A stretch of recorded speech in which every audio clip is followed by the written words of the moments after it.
கருவிலி சிவன் கோயில் என்பது திருவாரூர் மாவட்டம், குடவாசல் அருகில் உள்ள கருவேலி என்னும் இடத்தில் அமைந்துள்ள அருள்மிகு சர்க்குண நாதேசுவரர் திருக்கோயில் ஆகும்.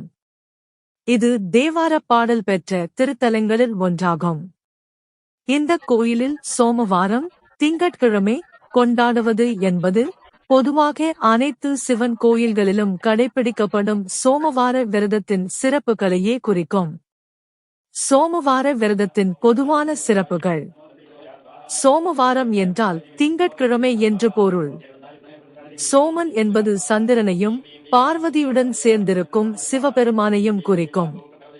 சிவபெருமானுக்குரிய 8 விரதங்களில் சோமவார விரதமும் ஒன்று. கார்த்திகை மாதத்தில் வரும் அனைத்து சோமவாரங்களும் திங்கட்கிழமைகளும் மிகவும் சிறப்பானவை. இந்த நாட்களில் விரதம் இருந்து சிவபெருமானை வணங்கினால் அவர் மிகவும் மகிழ்ந்து வேண்டிய வரங்களை எல்லாம் தந்தருளுவார் என்று ஐதீகம். சந்திரன் தன் சாபம் நீங்கி சிவபெருமானின் தலையில் இடம் பெறும் பேற்றைப் பெற கார்த்திகை சோமவார விரதத்தை கடைபிடித்தான் என்று புராணங்கள் கூறுகின்றன. சோமவார விரதத்தை கடைபிடித்தால் மனக்குழப்பங்கள் நீங்கும், நோய் நீங்கும், கணவன் மனைவி ஒற்றுமை மேலோங்கும், மேலும் நற்கதி கிடைக்கும். கருவிலி சர்க்குண நாதேசுவரர் கோயிலின் சிறப்புகள்.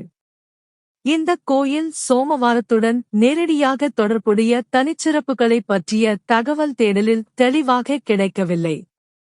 இருப்பினும் இந்த கோயிலின் தனிப்பட்ட முக்கியத்துவம் பின்வருமாறு. தலப்பெயர்.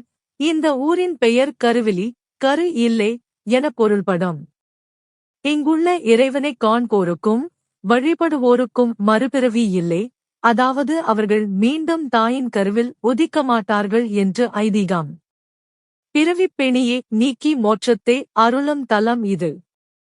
மூலவர் ஸ்ரீ சர்க்குண நாதேசுவரர், சுயம்பு மூர்த்தி. அம்பாள் ஸ்ரீ சர்வாங்க சுந்தரி, அழகே உருவாகத் தோன்றியவள். யமன் வழிபட்ட தலம். யமதர்மன் இங்குள்ள இறைவனை வணங்கி தன் பாவம் நீங்க பெற்றான். இங்குள்ள யம தீர்த்தத்தில் நீராடி வணங்கினால் யம பயம் நீங்கும் என்பது நம்பிக்கை. திருமணத் தடை நீக்கும் தலம். ஈசனுடன் அன்னை பார்வதி மீண்டும் இணைந்த தலம் என்பதால் இது திருமணத் தடை நீக்கும் பரிகாரத் தலம்.